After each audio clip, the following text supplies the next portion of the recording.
Hello guys, welcome back to our YouTube channel. I hope you are well. So हम complex analysis MSc third sem के lectures को study कर रहे हैं। हमने पिछले वीडियो में पावर सीरीज़ की डेफिनेशन पढ़ी थी, उससे रिलेटेड कुछ थ्योरम करी थी, और आज जो थ्योरम हम करने जा रहे हैं वो एग्जाम पॉइंट ऑफ व्यू से भी बहुत इंपॉर्टेंट है। सो प्लीज़ इसको अच्छे से समझना। अगर डाउट हो तो कमेंट में ज़रूर राइट करना। A power series represent an analytic function inside a circle of convergent. कोई भी सीरीज़ है वो एनालिटिक फंक्शन को डिस्क्राइब कर रही है इनसाइड ए सर्कल, और वो सर्कल क्या है जब वो कन्वर्जेंट है। फर्दर एवरी पावर सीरीज का फर्स्ट ऑर्डर डेरिवेटिव एग्जिस्ट करता है within X circle of convergence of the derivatives are obtained by term differentiating of given power series. हमें मतलब अगर आपके पास सिंपल लैंग्वेज में देखें, अगर आपके पास कोई भी सीरीज़ है, आप उसका टर्म बाय टर्म डेरिवेटिव करेंगे तो आपके उसके हर एक डेरिवेटिव मिल जाएंगे in the circle of convergence, and those derivatives are obtained by term differentiating of given power series. क्या कह रहे हैं, कोई भी पावर सीरीज है अगर वो एनालिटिक फंक्शन को है inside the circle of convergence, तो जो भी पावर सीरीज होगी उसका हर एक डेरिवेटिव एग्जिस्ट करेगा इन एक्स सर्कल ऑफ कन्वर्जेंस। कब? जब आप हर एक टर्म का एक के बाद एक डेरिवेटिव करोगे तब। तो सबसे पहले मुझे इस थ्योरम को प्रूफ करने के लिए हमने बहुत बार देखा कि यहाँ पे सर्कल ऑफ कन्वर्जेंस की बात की है। सर्कल ऑफ कन्वर्जेंस का मतलब है कि यहाँ पर हमें रेडियस की ज़रूरत है। सो हमने क्या करा, गिवन पावर सीरीज के लिए रेडियस ऑफ कन्वर्जेंस मान लिया कैपिटल आर। तो बाय द कोची-हार्डमैन थ्योरम क्या है, 1/r limit n tends to infinity modulus of a की n पूरे की 1/n। और मैंने एक फंक्शन माना फाई ऑफ z जो किसके इक्वल है, इस हमारी जो सीरीज़ है इसके फर्स्ट डेरिवेटिव के इक्वल है। और हमने पिछली थ्योरम में पढ़ा था कि अगर आपके पास कोई भी सीरीज़ है और उसका डेरिवेटिव है तो दोनों की रेडियस सेम रहेगी एज ऑफ ओरिजिनल सीरीज़। तो दोनों की सीरीज़ का रेडियस क्या होगा, r। अगर आपने कोई भी पॉइंट z लेट कर लिया उस सर्कल के अंदर तो उसकी वैल्यू किससे कम हो जाएगी, r से। Then there exist a positive number r such that कि जो r की वैल्यू है modulus of z is small r से। ये स्मॉल r कोई भी मैंने पॉइंट लेट किया है जब ये modulus of z less than capital are की कंडीशन को सेटिस्फाई कर रहा था। फॉर कन्वीनियंट मैंने मान लिया कि जो मॉडुलस ऑफ जेड है वो रो के इक्वल है, तो मेरा जो रो है वो भी किससे लेस हो जाएगा, आर से। क्योंकि मेरा मॉडुलस ऑफ जेड आर से कम है तो मॉडुलस ऑफ जेड मेरा रो के इक्वल है, तो मेरा रो भी किससे लेस हो गया, आर से। Also h may be a chosen that rho plus epsilon किससे लेस होगा, आर से। क्या बताया इन्होंने कि अब मैंने क्या करा, also h may be so chosen that rho में मैंने एप्सिलॉन ऐड कर दिया, इस रो में एप्सिलॉन ऐड कर दिया तो ये किससे कम हो जाएगा, स्मॉल आर से। Since this is convergent series, कब है ये, जब मेरा मॉडुलस ऑफ जेड किससे लेस है, आर से। अगर कोई भी सीरीज़ कन्वर्जेंट होएगी तो ये बाउंडेड हो जाएगा किस रीजन में, 0 से less than small r which is less than capital R. अभी तक इस थ्योरम में हमने तीन चीज़ें पढ़ी। सबसे पहले आपने रेडियस ऑफ कन्वर्जेंट को लेट किया, और आपके पास जो कोची-हार्डमैन थ्योरम से सीरीज़ आई है और आपने जो हमारे पास गिवन सीरीज़ है उसका डेरिवेटिव करा, उन दोनों का रेडियस सेम है। सो बाय द डेफिनेशन z कोई भी पॉइंट ले लिया आपने उस सर्कल के अंदर तो उसकी वैल्यू लेस देन r होएगी, तो वो कन्वर्ज करेगा। डाइवर्ज के लिए क्रिएटर होता है हमारे पास, उसके लिए एक पॉजिटिव नंबर एग्जिस्ट कर रहा है r। जब मेरा मॉडुलस ऑफ z r से भी छोटा है तो मेरा स्मॉल r से भी छोटा हो जाएगा। तो मैंने यहाँ पर वैल्यू रो के इक्वल लेट कर ली, और आपने एक पॉइंट को ऐसे चूज़ किया कि मैंने जब उस रो में एप्सिलॉन को ऐड किया तो वो वैल्यू मेरी, मतलब अगर मैं जेड में कुछ भी ऐड कर दूँ तब भी वो वैल्यू किससे लेस है, आर से लेस है। Then we have modulus of a की N R N less than M, where M कोई भी फाइनाइट पॉजिटिव कांस्टेंट ले लिया। अब आपको डिफरेंशिएबिलिटी की कंडीशन पता है, f of z plus h minus f of z divide by h minus phi of z. तो यहाँ पर मैंने क्या किया, वैल्यू को पुट कर दिया, किसकी वैल्यू को, जेड प्लस एच और एफ ऑफ जेड की माइनस फाई ऑफ जेड की।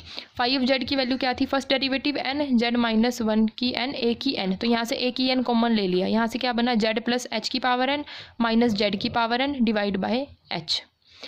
ये होने के बाद फिर मैंने क्या किया, यहाँ पर इस सीरीज़ को ओपन कर दिया, ए एन मेरा कॉमन है, यहाँ पर मैंने क्या करा, और ये जो लास्ट में एन जेड एन माइनस 1 है ये भी सेम है। यहाँ पर मैंने कैसे ओपन किया, जेड की power N H plus first derivative N Z की N minus 1 H by H, फिर N minus 1/2 Z N minus 2 H square by H. क्योंकि हम ये हर एक सीरीज़ में एच को क्यों डिवाइड कर रहे हैं, क्योंकि हमारे पास जो गिवन सीरीज़ है उसके डिनोमिनेटर में एच है। मैंने यहाँ पर जेड प्लस एच पूरे की एन की एक्सपेंशन ओपन की है, प्लस एच की power n divide by h और माइनस का जेड की एन डिवाइड बाय एच। मतलब ये वाली जो टर्म है मेरे पास और ये वाली टर्म, ये टर्म मैंने यहाँ पर एज इट इज़ लिखी है और ए एन मेरा बाहर है और जेड प्लस एच की पावर एन के लिए मैंने सीरीज़ को ओपन किया है। तो पहला क्या रहा, जेड की पावर एन, एन की z N minus one h by h कहाँ से आया, ये जो इस डिनोमिनेटर का एच है। सीरीज़ को ओपन करने के बाद मैंने इनको इकट्ठा कर लिया। कैसे इकट्ठा किया इसको, जो मेरे पास ये वाली वैल्यू है पोल प्लस में है, ये माइनस में है, तो ये टर्म मेरे पास क्या हो जाएगी, कैंसिल हो जाएगी।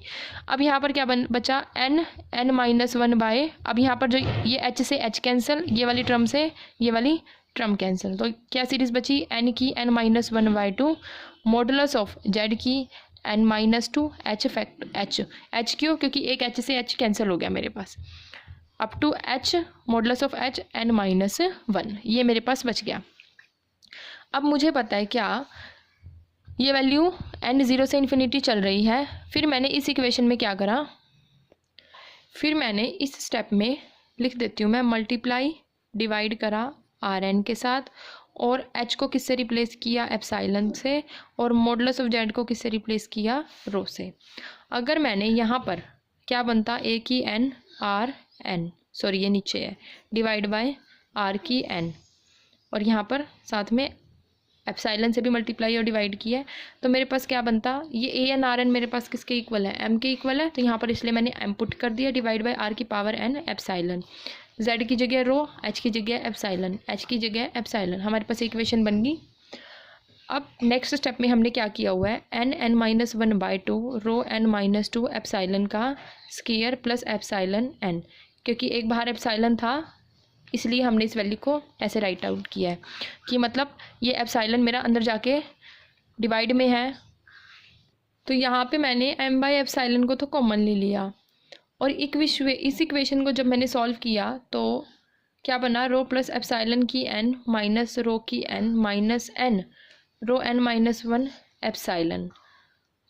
फिर मैंने यहाँ पर क्या किया, ये जो आर एन मल्टी डिवाइड में है अंदर जाके इसको लिख दिया, तो ये रो प्लस एप्साइलन पूरे की आर की N minus rho by r की N minus epsilon by rho की एन, क्योंकि एन माइनस वन है तो नीचे आके एन अलग और वन अलग, तो वन को अलग कर दिया और रो बाय आर को अलग कर दिया।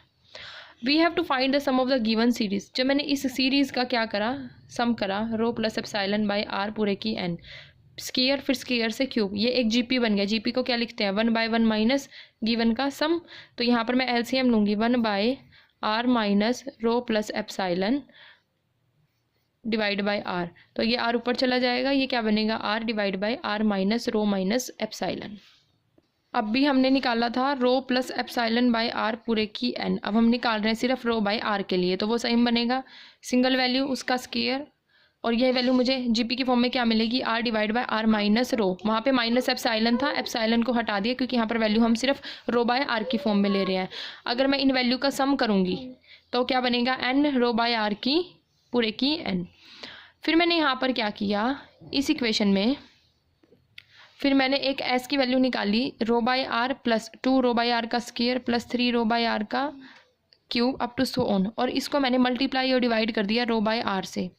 जब मैंने रो बाय आर से मल्टीप्लाई डिवाइड किया तो रो का स्क्वायर आर का स्क्वायर, ये क्यूब ये पावर 4 हो जाएगी। फिर मैंने टू में से इसमें से इस वैल्यू को सब्ट्रैक्ट कर दिया, तो क्या बना, one minus rho by r, इसमें से कॉमन आया एस, एक कट गया तो एक बच गया, टू से टू कट के रो बाय आर का स्क्वायर रो बाय आर का क्यूब। इस सीरीज़ के लिए जब मैंने जीपी लगाया तो क्या बना, rho by R one minus rho by are, तो क्या बना, जब इसको सॉल्व किया रो आर माइनस रो, तो एस की वैल्यू मेरे पास क्या बन गई, रो आर माइनस रो का स्क्वायर। अब हमने यहाँ से क्या करा, एस की वैल्यू को निकाल लिया। अब हम इस वैल्यू को क्या करेंगे, सब्सटीट्यूट करेंगे, कहाँ पर, हमारे पास गिवन इक्वेशन थी ये वाली, f of z plus h minus f of z divide by h minus five of z, जो किससे लेस था, m by epsilon r minus rho minus epsilon r minus rho epsilon r rho minus rho का square. फिर मैंने जब यहाँ पर इनको इकट्ठा किया, कॉमन बना, रो एलसीएम ले लिया, एलसीएम लेने के बाद यहाँ पर आर माइनस रो का स्क्वायर, यहाँ पर आर की जगह दोनों वैल्यू को रख दिया। फिर मैंने इसको ओपन किया, A square plus B square minus two A B minus R square plus rho P minus minus plus rho P minus rho R minus minus plus rho का स्केयर। तो हमने यहाँ पर इन वैल्यूज़ को निकालने के लिए मल्टीप्लाई कर दिया। मल्टीप्लाई करने के बाद हमारे पास क्या बचा, जो वैल्यू कट रही है हम उसको काट देंगे। कौन कौन सी वैल्यू हमारे पास डिडक्शन में आई हुई है वो देखते हैं अब हम। दिस वैल्यू प्लस का रो का स्केयर माइनस का रो का स्केयर। फिर यहाँ पर एप्सिलॉन पी माइनस का है, यहाँ प्लस का है। फिर यहाँ पर हमारे पास आर पी प्लस और माइनस, ये हमारे पास ख़त्म हो गया। क्या बचा, आर का स्केयर। तो क्या बचा, सिर्फ एप्सिलॉन का स्केयर। सिर्फ एक ही टर्म हमारे पास बची है, और जो हमारे पास एक टर्म बची है उसको हम क्या लिखेंगे, एम आर ही एप्सिलॉन गिवन वैल्यू। ये वैल्यू कब टेंड करेगी जीरो को, जब मेरा एप्सिलॉन टेंड करेगा जीरो को। तो मेरा जो गिवन फंक्शन है वो किसके इक्वल आ गया, फाई ऑफ जेड के। तो मेरा, और ये क्या होता है, डेरिवेटिव होता है एफ डैश जेड, किसके इक्वल आ गया, फाई ऑफ जेड के। इट फॉलोज दैट कि एफ ऑफ जेड के पास डेरिवेटिव है किसका, फाई ऑफ जेड का। सो दैट हमारे पास जो फंक्शन एनालिटिक है in which value of modulus of Z less than R, again since the radius of convergence of derived series R है for phi of Z के लिए। अगर F of Z के लिए analytic है तो फाई ऑफ जेड के लिए भी हो जाएगा for value of modulus of Z less than r. Successively differentiate and applying a theorem, we see that some function f of z of a power series possesses derivative order within the circle, and all these derivative are obtained by the term by differentiating of the series. जब आप series का क्या करते हो, differentiate करते हुए चलते हो, तब आपको कन्वर्जेंट सीरीज मिलेगी सर्कल के साथ। Thank you students for watching this video. I hope you like my lectures. So next video में मैं आपको इससे रिलेटेड एग्जाम्पल्स कराऊंगी।